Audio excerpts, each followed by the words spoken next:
Well, thank you very much indeed for coming to this press conference of the United Nations Framework Convention on Climate Change. We're here to launch a new report, a summary for policymakers called Climate Action Now. And I'm delighted to have with me Christiana Figueres, who's the Executive Secretary of the UNFCCC. And for those journalists who are outside receiving this as a webcast, we did kind of hope to actually have a dial-in facility, but that doesn't seem to work today. So we know you're watching it. We know you. Dial-out. We have a dial-out, yeah, or a dial-over or something.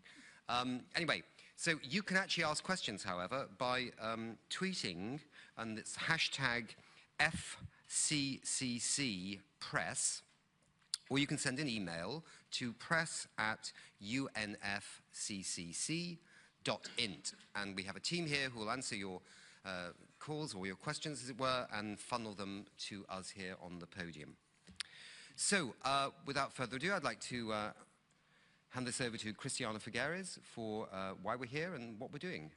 Scrupulously checked through. What countries do internally is beyond our control, but every transaction that occurs in the international transaction log has been checked by us. So I'm sorry, but I don't know what you're referring to internally in Russia. And we actually do have a very interesting moment coming up over the next few days of what we call the true-up period, in which each of the countries that have commitments under the Kyoto Protocol are actually putting in their inventories to us, or their reports to us, of how they have complied with the Kyoto Protocol. And there will be very good news coming out for all countries that are still in the Kyoto Protocol. There's another question, I think, there. Country. Mm-hmm. What country is a very good role model?